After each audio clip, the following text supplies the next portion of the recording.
Pony and welcome to the show. So last Saturday was the Bay Area Brony Spectacular, otherwise known as BABSCon in Burlingame, California. And I was given the opportunity to go there, and I have to say it was a really awesome experience. It was, I believe, the first time that all the main 6 actors were available at the convention. I say available, not there, because Tabitha St. Germain was actually in Vancouver, but she was on a call over Skype. But they had huge amounts of guest stars. They had music artists, they had lots of vendors, they had game developers there for a bunch of the MLP fan games. It was really awesome. I want to talk about a little bit the stuff that I did there.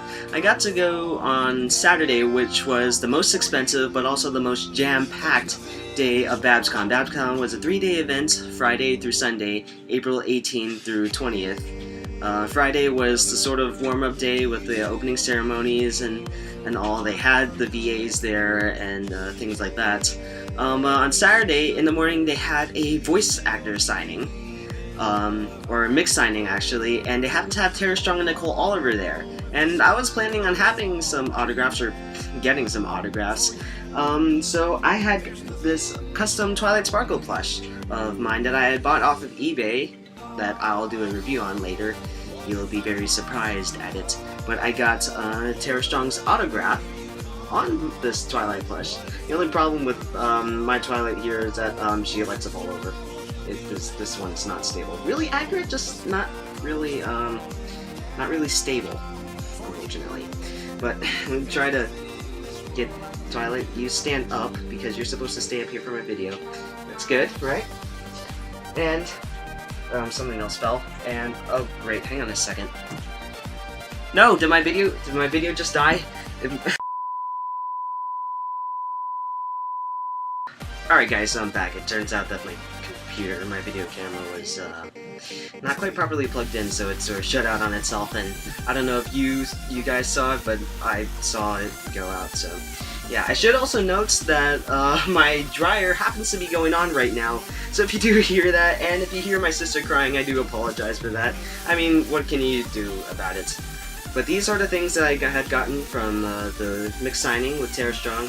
I got this sweet autograph right on Twilight Sparkle, not on the main side, which I guess is okay, but I also got this Tara-licious hat. If you guys don't know what that is, this is Tara Strong's OC, made by somebody, I'm not sure who it is, like the Twilight's about to fall over, yeah. Yeah, this is supposed to be Tara Strong's OC, this is her signature. Put that up for the camera to see, yes, that is her signature.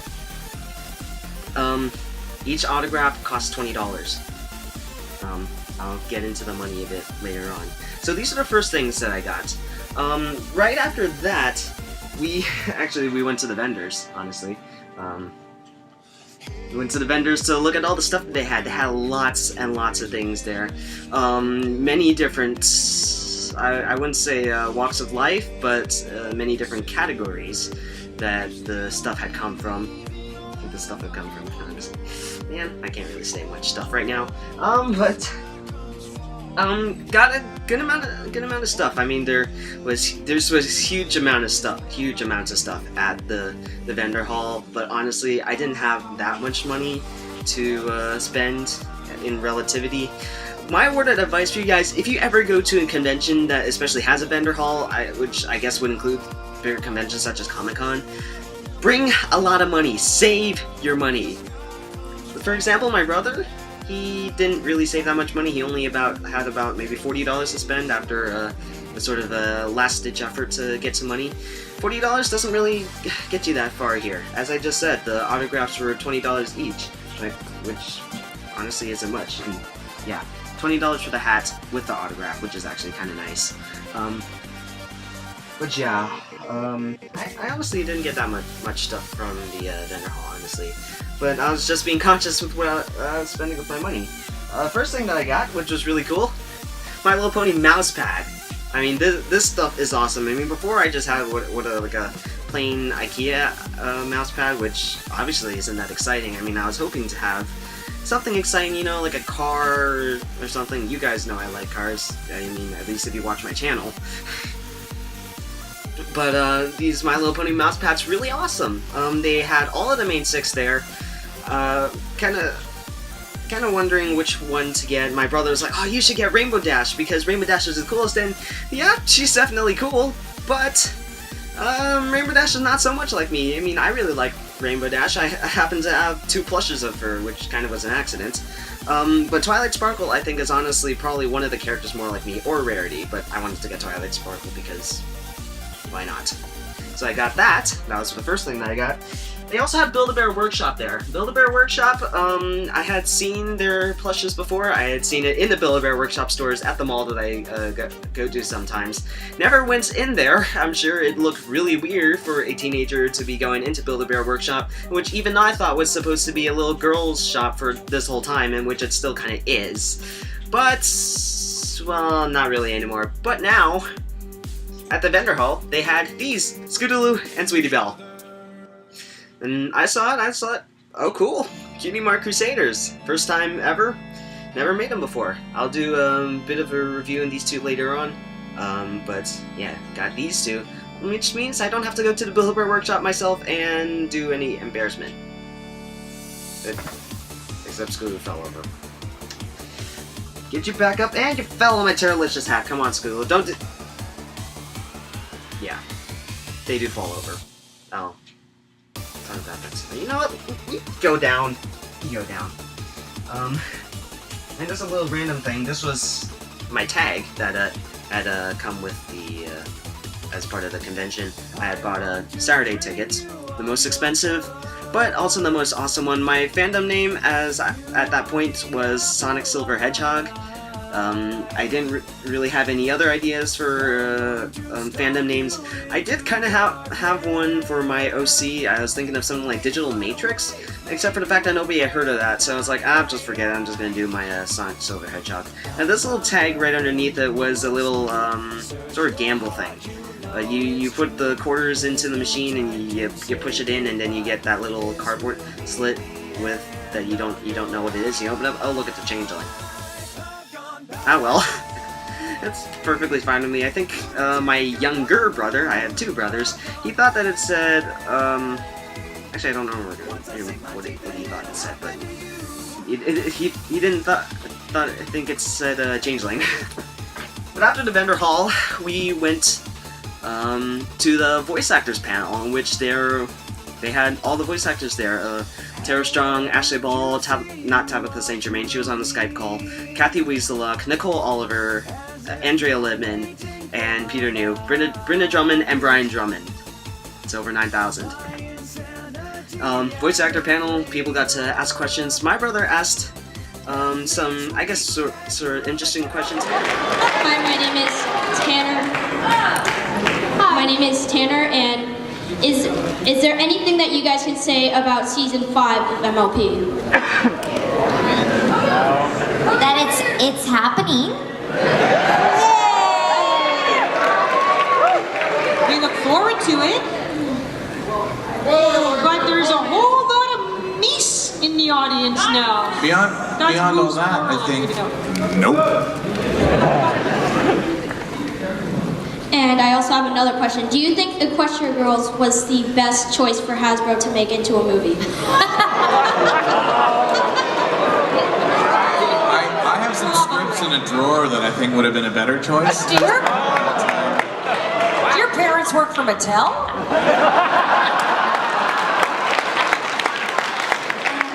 These are great questions. I think it was very creative. Okay. And just for the record, my parents don't work for Mattel. Yeah, VA panel, really cool to be able to see all the voice actors talking. And Nicole Oliver was escorting little kids out to the front of the hall, you know, because she's a very motherly figure. And, well, what's the target demographic of My Little Pony? It's girls. Right. So after that, it was down to the VA signing again, where they had pretty much all of the actors, and I wanted to get Ashley Ball's signature. So, I have our Rainbow Dash, plush, 10 inches, and got her signature right here. where her cutie mark would be, but isn't. The only problem was that the VA line was actually super long, and my brother, who is 12 years old, got the has precedence, like little kids 12 and under get front of line privileges, which kind of makes sense because my target demographic and also patience, honestly. And yeah, he was able to get the signature for me. Of course, it was still my $20. However, I had dressed up as Big Macintosh. I'll have a photo over, probably over here because extra space here. I dressed up as Big Macintosh, so I was like, oh, I wanted to get a photo of Peter New. Eventually, the people who are managing the line said, oh, anybody who wants to have photos or autographs of Peter New or the Drummonds. And I was like, me? I want to do it. So they brought me in with my friend. I got a photo with him, and I think he liked my costume a lot. Pretty much everybody was in line for Ashley Ball and Andrea Lippman. Kind of makes sense if you really think about it. Of course. After that, it was actually just looking at a lot of vendor stuff. Oh, when my friend and I, when we were breaking for lunch with my dad, Kathy Wiesluck had come up to the atrium and was just hanging out a bit with, I guess, her escorters, and it was kind of like, this is kind of awkward. She's sitting at the table across from us. We can't get an autograph because you have to pay for that stuff. So it's like, okay, take a photo of sorts, just prove that she was here, and you'll see the photo right here. Mirror images, can't tell. You'll see the photo just about right here. Kathy Wiesluck is right in the background, behind us. But the main thing, I think, with BABSCon, or at least was the huge edition that really topped it off, was the Mayhem Music Festival. That was where they brought in 20 different Brony Pegasus Star artists, and they just rocked on for the 2 Friday, Saturday nights.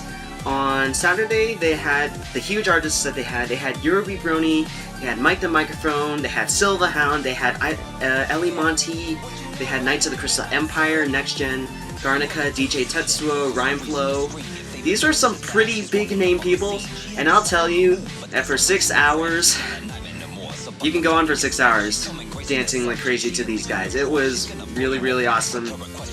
I was dancing. You may not think that I could dance, but I was dancing. And honestly, even now, I kind of wonder, how did I do that?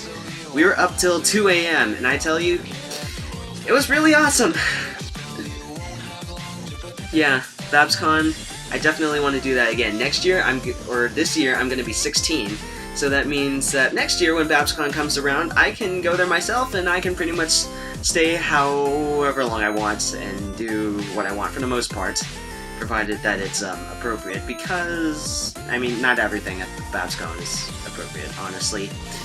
But, I don't know, it was really cool. That's right, we also got to go to a writer-director panel, got to talk to Big Jim Miller and Jason Theisen.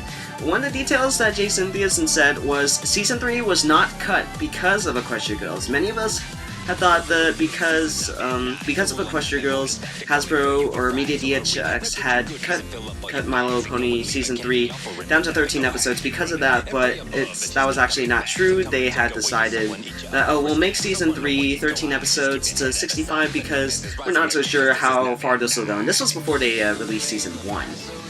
But that's kind of how it was. They put Equestria Girls after that, and well, now they've got Rainbow Rocks. I'll do another thing on that.